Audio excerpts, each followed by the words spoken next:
சமத்துவம் நேயர்களுக்கு வணக்கம். நம்ம கதிர் டிவி தொடர்ந்து சமத்துவம்னு ஒரு சேனல் தொடங்கியிருக்கோம். கதிர் டிவி கொடுத்த அதே ஆதரவை சமத்துவம் சேனலுக்கும் கொடுப்பீங்கன்னு நம்புகிறோம். மறக்காமல் நம்ம சேனலை சப்ஸ்கிரைப் பண்ணிடுங்க. வாங்க வீடியோக்குள்ளே போகலாம். அதாவது நடிகர் பிரகாஷ்ராஜ் அவர்கள் சினிமாவில் தான் வில்லனாக அடிப்பார். நிஜத்தில் உண்மையிலே ஒரு பெரிய ஹீரோ தான். எந்த ஒரு பாசிச நடவடிக்கைகளுக்கும் பயந்துக்கிறதில்ல, பயந்து வீட்டில் உட்கார்றதில்ல. எல்லா ஒரு பிரச்சனைக்கும் குரல் கொடுக்குறாரு. ஜனநாயகத்தின் பக்கம் நிற்கிறாரு. ஆளுங்கட்சியான பாஜக பண்ணுற அயோக்கியத்தனத்தை தட்டி கேட்குறாரு. உள்ளதுலேயே என்ன ஒரு பெரிய விஷயம்னு பார்த்தீங்கன்னா, அதாவது இங்குள்ள சிலர் சொல்லுவாங்க, ஆளுங்கட்சியான பாஜகவை தட்டி கேட்காம மாநில அரசை மட்டும் கேட்டுட்டு அவங்களுக்கு பின்னாடி போராளி பட்டம் சுட்டிக்குவாங்க. யாருன்னா சவுக்கு சங்கரையில் அப்படி ஒரு ப்ரமோட் பண்ணுவாங்க, ஆளுங்கட்சி தான் அவர் எப்பவுமே கேட்பார் அப்படின்னு. ஆனால் பாஜகவை சவுக்கு சங்கரன் அவன் கேட்கவே மாட்டான். ஏன்னா பாஜக கிட்ட தான் காசு வாங்கிட்டு அவன் பேசிகிட்டு இருக்கிறான். அதே மாதிரி பல இடத்துலையும் என்ன பண்ணுவாங்க, விஜய் மாதிரி நபர்களும் ஆளுங்கட்சியும் மட்டும் திமுகவை மட்டும் பேசுவார். ஆனால் ஒன்றிய பாஜகவை பற்றி பேச மாட்டாங்க. அந்த மாதிரிலாம் இருக்க சமயத்தில் ஒட்டுமொத்தமாக ஒன்றிய பாஜக அரசு பண்ணுற அயோக்கியத்தனங்களை வெட்ட வெளிச்சமாக எல்லா இடத்துலையும் பேசுகிறவர் தான் பிரகாஷ்ராஜ் அவர்கள். அப்படி பேசுகிறதுக்கு அவருக்கு ஒரு வாழ்த்துக்களையும் நம்ம தெரிவிச்சுக்கலாம். அதுபோக இதில் என்ன ஒரு முக்கியமான விஷயம்னா, அதாவது பிரகாஷ்ராஜ் அவர்கள் நேற்று ஒரு கடிதத்தை ஒரு ஆங்கில நாளேட்டுக்கு எழுதியிருக்காரு. அது என்ன கடிதம்னு பார்த்தீங்கன்னா, நான் டெல்லியில் இருக்கேன், டெல்லியில் ஒரு ஷூட்டிங்காக இருக்கிறேன்.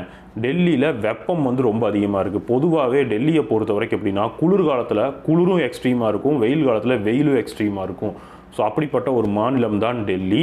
ஸோ அந்த டெல்லியில் நான் இப்போதைக்கு இருக்கிறேன், ஷூட்டிங்காக இருக்கிறேன். வெப்பம் ஜாஸ்தியாக இருக்குது, மக்கள் ரொம்ப கஷ்டப்படுறாங்க. வெப்பம்தான் ஜாஸ்தியாக இருக்குதுன்னு பார்த்தா புதுசாக அமைஞ்ச பாஜக அரசு அதை விட கொடுமையாக இருக்குது அப்படின்னு எழுதியிருக்காரு.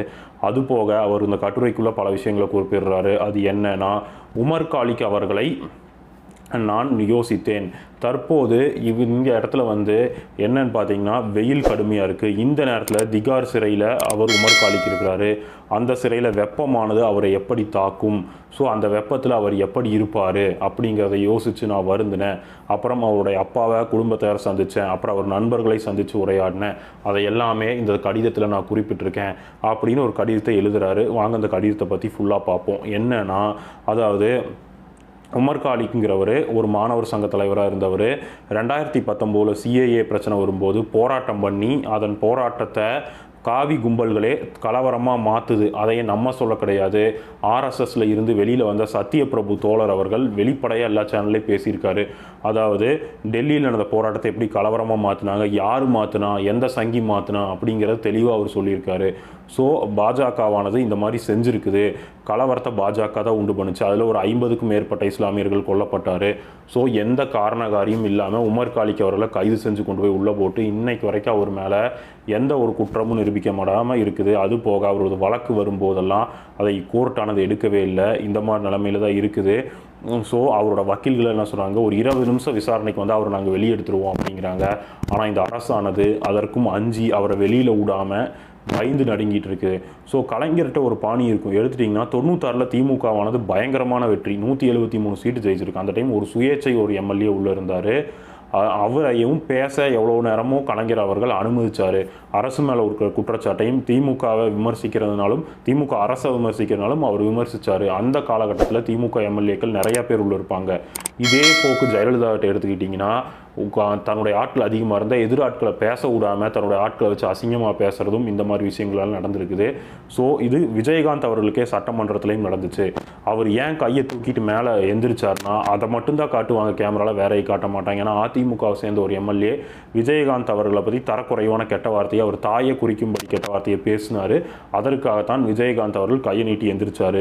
ஸோ இந்த ரகசியத்தை வெளியில் சொல்ல மாட்டாங்க. அம்மாவை எதிர்த்து பேசிட்டாங்க. ஏதோ இந்த அம்மா உலகத்திலேயே புனித அம்மா மாதிரியும், இந்த அம்மா தான் தமிழ்நாட்டையே காப்பாற்றின மாதிரி அம்மா அம்மான்னு காலில் விழுவாங்க, டயருக்கு வணக்கம் வைப்பாங்க, ஹெலிகாப்டர் கும்பிடுவாங்க. இந்த மாதிரிலாம் இருந்துச்சு. ஸோ அப்படி அவங்கள விசுவாசத்தை காட்டுறதுக்காக அசிங்கமாக பேசி அதன் கோபமானா தான் விஜயகாந்த் கையை தூக்கி பேசினார். இதை ஏன் அப்படி சொல்கிறோம்னா, பாசிஸ்டுகள் என்றைக்கும் பயந்தாங்கோலியில் தான் இருப்பாங்க. எதிர்கருத்துக்களை கேட்க மாட்டாங்க, கேட்க பயந்துக்குவாங்க. எதிர்கருத்துக்கள் பேசுகிற நசுக்கவும், அரசாங்கத்தை விட்டு நசுக்கிறதும், அது இல்லாமல் தன்னுடைய அல்லக்கைகளை விட்டு நசுக்கிறதுமா தான் இருப்பாங்க. இந்த மாதிரி தான் ஜெயலலிதா அவர்கள் இருந்தாங்க. மோடி அவர்களோட அரசும் இந்த மாதிரி தான் இருக்குது. உமர் காலிக் அவர்களை அதனால தூக்கி உள்ளே போட்டு இன்னைக்கு வரைக்கும் வெளியில் விடலை. ஸோ அவர்களோட அப்பா அம்மாவை சந்தித்து அவரும் பேசினார் பிரகாஷ்ராஜ் அவர்கள். அதில் என்ன விஷயத்த சொல்ல வர்றாருன்னா, அதாவது உமர் காலிக் அவரோட தந்தையை சந்தித்தேன். அவர் இப்போது வக்பு திருத்த சட்டத்துக்கு எதிராக ஒரு சின்ன விஷயத்துக்கும் போராட்டத்துக்கும் போயிட்டு வந்துட்டு இருக்காரு. அவரை சந்தித்து நிறையா உரையாடினேன்.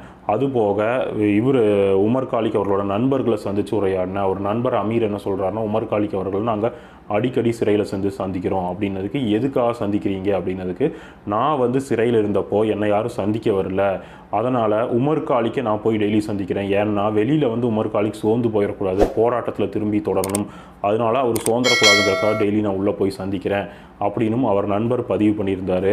அவர் தந்தை என்ன பதிவு பண்ணுறாருன்னா, அதாவது உமர் காலிக் வெளியில் வந்தோன்னா பிரகாஷ்ராஜ் சாரோட தென்னிந்தியாவுக்கு அனுப்பிச்சி வச்சுருங்கன்னு சொல்கிறப்போ, தென்னிந்தியாவுக்கு அனுப்புகிறவா உமர் காலிக்கு நான் இங்கே வச்சுருக்கிறேன், ஏன்னா போராட்டம் தான் வாழ்க்கை, ஸோ இந்த மாதிரி பாசிஸ்டுகளின் விஷயத்தை எதிர்த்து போராடணும், அதுக்காகத்தான் உமர் காலிக்கை இங்கே வச்சிருக்கிறேன் அவங்க தந்தை அவர்கள் குறிப்பிட்டிருந்தது பிரகாஷ்ராஜ் அவர்கள் அந்த கடிதத்தில் குறிப்பிட்டார். இன்னும் ஒரு படி மேலே போய் பிரகாஷ்ராஜ் அவர்கள் என்ன சொல்லியிருக்காருன்னா, யார் தேச விரோதிகள் யார் தேச பக்தர்கள் அப்படிங்கிற நிலைமை புரியாத மாதிரி ஆகிப்போச்சு இன்னைக்கு. ஏன்னு கேட்டோம்னா, அதாவது தேசத்தை காட்டி கொடுத்த கும்பல் தன்னை தேச பக்தர்களாகவும் தேசத்துக்காக போராடினவங்கள தேச விரோதிகளாகவும் காட்டிகிட்டு இருக்கிறாங்க. ஏன்னா காந்தி அவர்களை சுட்டது கோட்ஸே, அந்த கோட்ஸேவை தேச பக்தராக காட்டும்படியான பல வேலைகள் இப்போ நடந்துக்கிட்டு இருக்குது. பாட புத்தகத்தில் காந்தி தன்னைத்தானே சுட்டுக்கிட்டாருங்கிற மாதிரி குஜராத்தில் இருக்கிற பாடப்புத்தகத்தில் இடம்பெற்றிருக்கு. கோட்ஸே யோகி சிகாமணின்னு காட்டுற மாதிரி கோட்ஸே அவர்களை வந்து புகழும்படியான பல விஷயங்கள் இவங்க பண்ணுறாங்க. இவங்க கட்சியை சேர்ந்தவங்க காந்தி அவர்களோட உருவமை சுட்டு விளையாடுறாங்க.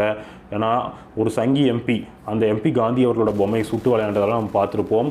ஸோ இந்த மாதிரியான விஷயங்களை பாஜகவான தொடர்ச்சியாக செய்யுது. ஸோ காந்தி அவர்கள் வெள்ளையர்கள் ஆண்டபோது கூட உயிரோடு தான் இருந்தார், சுதந்திரமாக மாறிட்டு இருந்தார். சுதந்திர இந்தியாவில் தான் அவர் சுட்டுக் கொல்லப்பட்டார். அதுக்கு யார் காரணம்னா அந்த ஆர்எஸ்எஸ் சங்கிகள் தான் காரணம். ஸோ இவங்க நம்மளுக்கு தேசபக்தியை பற்றி பாடம் எடுக்கிறாங்களா அப்படின்னும் பிரகாஷ்ராஜ் அவர்கள் ரொம்ப இன்ட்ரெஸ்டிங்காக அந்த கடிதத்தை எழுதியிருந்தார். ஸோ பிரகாஷ்ராஜ் நம்ம ஏன் சொல்கிறோம்னா, அவர் இந்த மாதிரி பாசிச நடவடிக்கைகளுக்கு எதிராக எப்பவுமே குரல் பதிவு பண்ணுவார். கௌரி லங்கேஷ் அவர்களை சுட்டு கொண்டாங்க. எதுக்குன்னா, அவங்க வந்து இவிஎம் மிஷினோட ஃப்ராடுகளை பற்றி தொடர்ச்சி எழுதிட்டு இருந்தாங்க. அதற்காக சனாதன் சன்சா அப்படிங்கிற ஒரு ஆர்எஸ்எஸோட அல்லக்கை அமைப்பு, அந்த அமைப்பினால சுடப்பட்டு இறந்தாங்க. அவரையும் வீட்டில் போய் பார்த்துட்டு வந்தாங்க, அவங்க வீட்டையும் போய் பார்த்துட்டு வந்தார் பிரகாஷ்ராஜ் அவர்கள். ஸோ கடந்த தேர்தல் அப்பவும் கோயம்புத்தூருக்கெல்லாம் வந்து அண்ணாமலைக்கு எதிராக இங்கே இருக்க முற்போக்கு அமைப்புகளோட சேர்ந்து பெரியாரி அமைப்புகளோட சேர்ந்து பிரச்சாரம் பண்ணார். இதை எந்த ஒரு நடிகரும் செய்ய மாட்டாங்க. ஏன்னா ஒன்றிய அரசை பகைச்சிக்கிட்டோம்னா நம்மளுக்கு இன்கம் டேக்ஸ் வரும், நம்ம எதையாவது ஏமாற்றிருந்தோம்னா நம்மளை காலி பண்ணிடுவாங்கன்னு பயம் இருக்கும். ஆனால் பிரகாஷ்ராஜ் அவர்கள் கரெக்டாக இன்கம் டேக்ஸ் கட்டுறாரு. அதனால் பாசிச நடவடிக்கைகளுக்கெல்லாம் பயப்படாமல் பாஜகவை எதிர்த்து பல இடத்துலையும் பேச ஆரம்பிக்கிறாரு.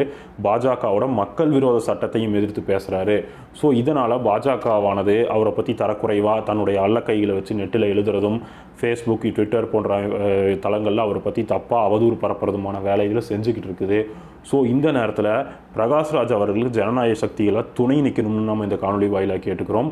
ஸோ அவரோட இந்த ஒரு முயற்சி எப்பவுமே தொடரணும். பாஜகவுக்கு எதிராக அவர் என்றைக்குமே பேசிகிட்டு இருக்கணும். அதற்கு ஆதரவாக நம்மளை போன்ற ஜனநாயக சக்திகளும் அவருடைய துணையாக இருக்கணும் அப்படிங்கிறதான் நம்ம காணொலி வாயிலாக கேட்டுக்கிறோம்.